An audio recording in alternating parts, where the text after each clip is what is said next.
வாக்களித்தால் ஒருபோதும் தோல்வி இல்லை. சத்தியத்தின் போதனைக்கு புத்தி சொல்ல தேவையில்லை. சொல்வதெல்லாம் இனி நடக்குமா? நடக்கும் நடக்கும். பிஎன்ஜிஜி வெல்லணும். தினமும் இறைவனிடம் கைகளேந்தி கட்டிருந்தோம். நல்லாட்சி உதயமாக வேண்டும் என்று காத்திருந்த மாற்றம் ஒன்று கனிந்து இங்கு வந்திருக்கு. சென்று வந்து வாக்களித்து வெற்றி வாகை சுட வைப்போம். எங்களுக்கு நேர நடிப்பு இருக்கின்றது. தற்பொழுது நல்லாட்சிக்கான மக்கள் இயக்கத்தின் சூரா சபை உறுப்பினரும் எங்கள் அன்புக்குரியவருமான அஷேக் எம்பிஎம் ஃபிர்தௌஸ் நளினி அவர்களை உரையாற்ற வருமாறு அழைக்கின்றேன்.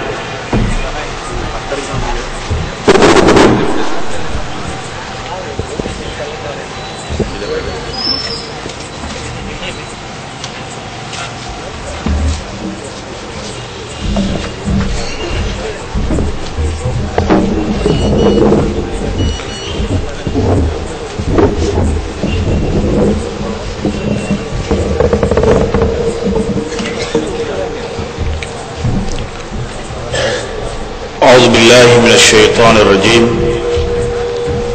بسم الله الرحمن الرحيم. اللهم مالك الملك تؤتي الملك من تشاء وتعز من تشاء وتذل من تشاء بيدك الخير.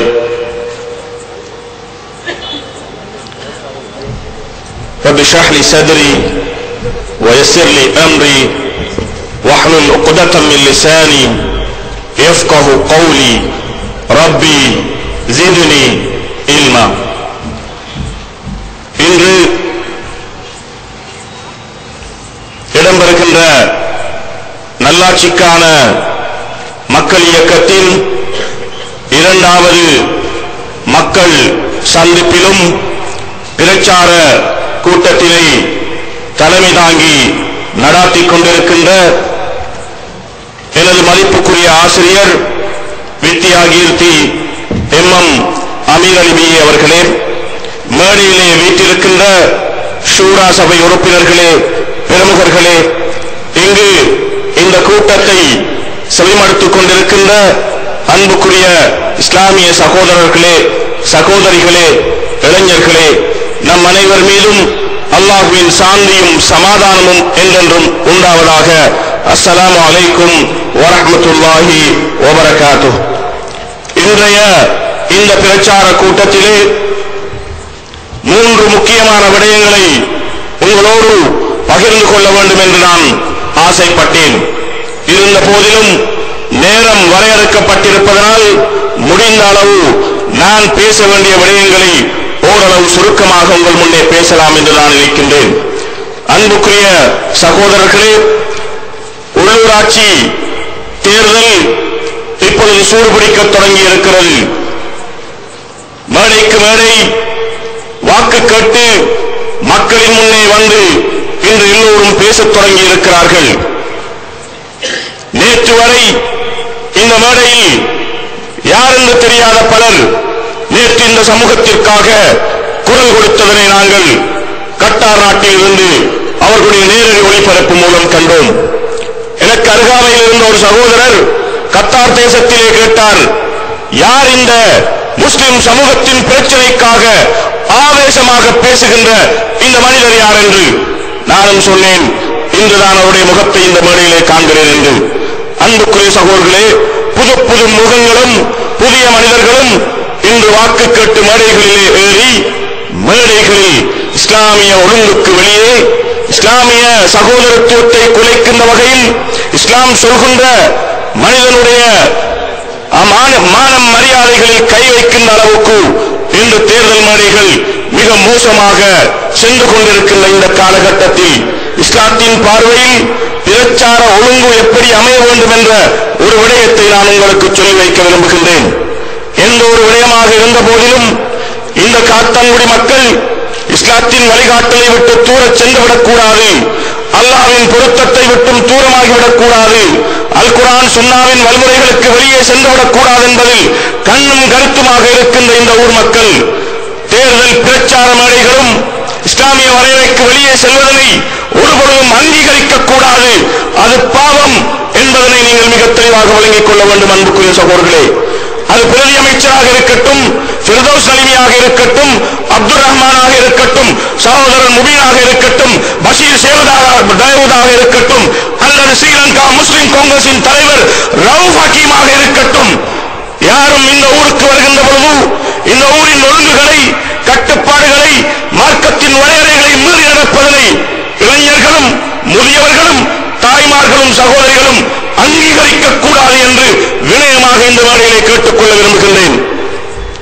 ஏனெனில் அல் குர்ஆன் சொல்கிறது, அர் ரஹ்மானு அல்லமல் குர்ஆன் ஹலக்கல் இன்சான அல்லமஹுல் பயான்.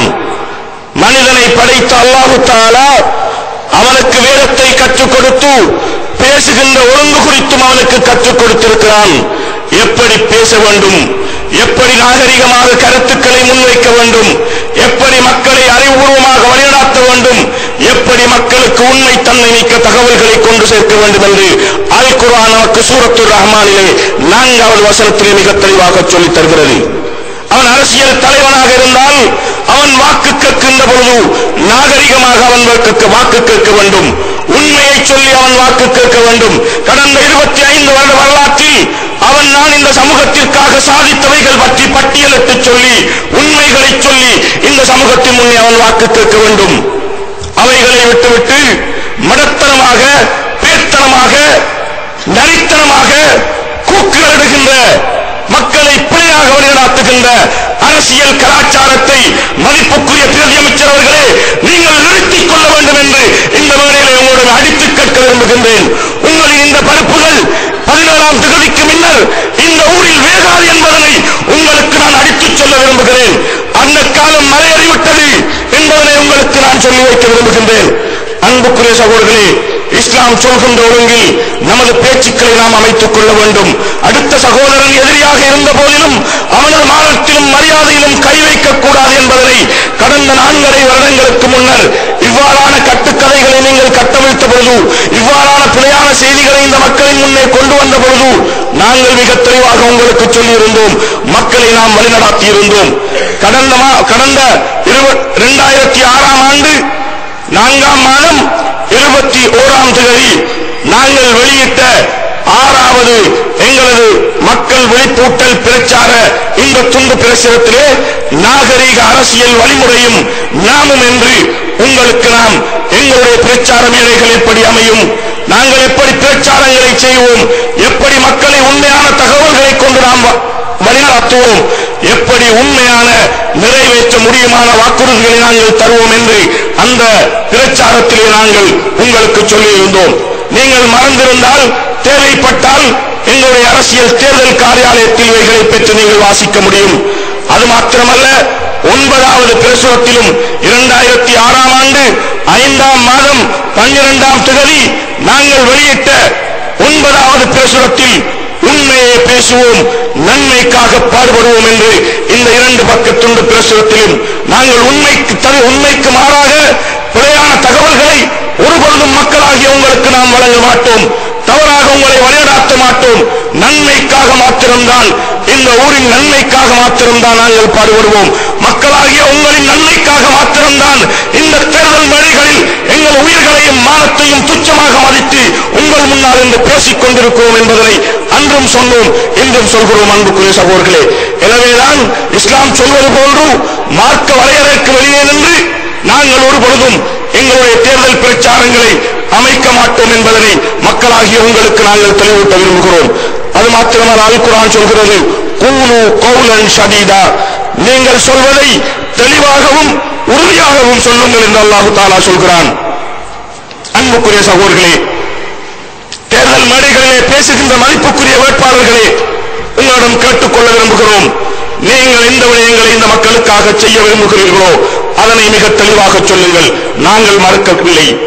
நீங்களும் நாங்களுமாக சேர்ந்து இந்த மக்களின் நன்மைக்காக இங்கு வாழ்கின்ற மக்களின் பிரச்சனைகளுக்கு தீர்வு கொடுப்பதற்காக உடன்பட்ட விடயங்களை நீங்கள் பேசினீர்களால் உங்களோடு உடன்பட்டு வருவதற்கு நாங்களும் தயாராக இருக்கிறோம். ஆனால் உங்களுடைய தேர்தல் மேடைகள் ஆக்கப்பூர்வமான எதனையும் பேசுவதே கிடையாது, உண்மையான தகவல்களை முன்வைப்பதே கிடையாது, தெளிவான திட்டங்களை கூறுவதே கிடையாது. அங்கிருந்து 1000 கோடி வருகிறது, இங்கிருந்து 2000 கோடி வருகிறது, இத்தனை நாளும் நான் 50,000 கோடியை கொட்டி தொலைத்திருக்கிறேன் என்று கோடி கோடியாக பேசுகின்ற நீங்கள் ஒரு வீதியைத்தானும் முதுகு வலி இல்லாமல், இடுப்பு பிடிப்பில்லாமல், சைக்கிளின் பாதங்கள் உடையாமல் இந்த வீதியில் எங்களால் நடக்க முடிகிறதா, பயணிக்க முடிகிறதா, செலுத்த முடிகிறதா? உங்கள் கோடிகள் எங்கே? அன்புக்குரிய சகோதரர்களே, தயவு செய்து பிழையான தகவல்களை இந்த சமூகத்தின் முன்னே நீங்கள் கட்டவிழ்க்காதீர்கள் என்று கேட்க விரும்புகிறோம்.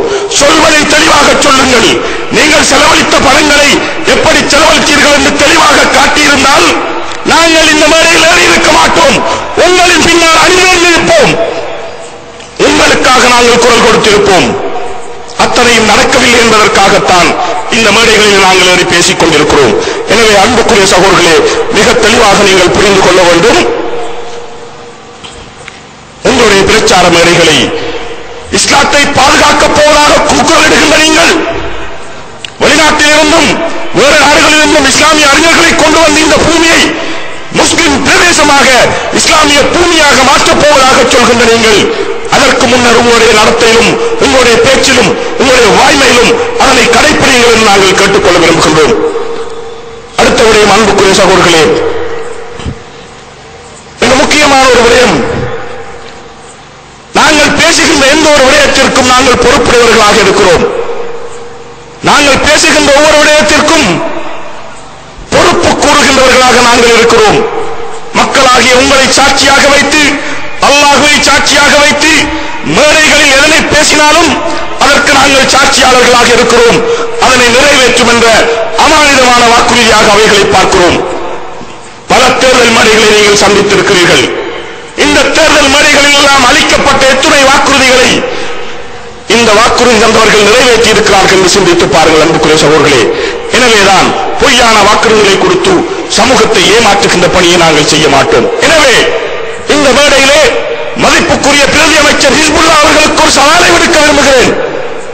நீங்கள் பேசுகின்ற அத்தனையும் உண்மையாக இருந்தால், வாய்மையோடு பேசுவதாக இருந்தால், நெஞ்சத்தோடு பேசுவதாக இருந்தால், தைரியத்தோடு பேசுவதாக இருந்தால், எதிர்வருகின்ற 25ஆம் தேதிக்கு முன்னர் இதே இடத்தில் பகிரங்க மேடையில் நாங்களும் நீங்களுமாக பேசுவதற்கு பகிரங்க மேடைக்கு வருமாறு மக்களை சாட்சியாக வைத்து பிரதி அமைச்சர் ஹிஸ்புல்லா இருக்கின்ற இடத்திலே நான் சவால் விடுகின்றேன்.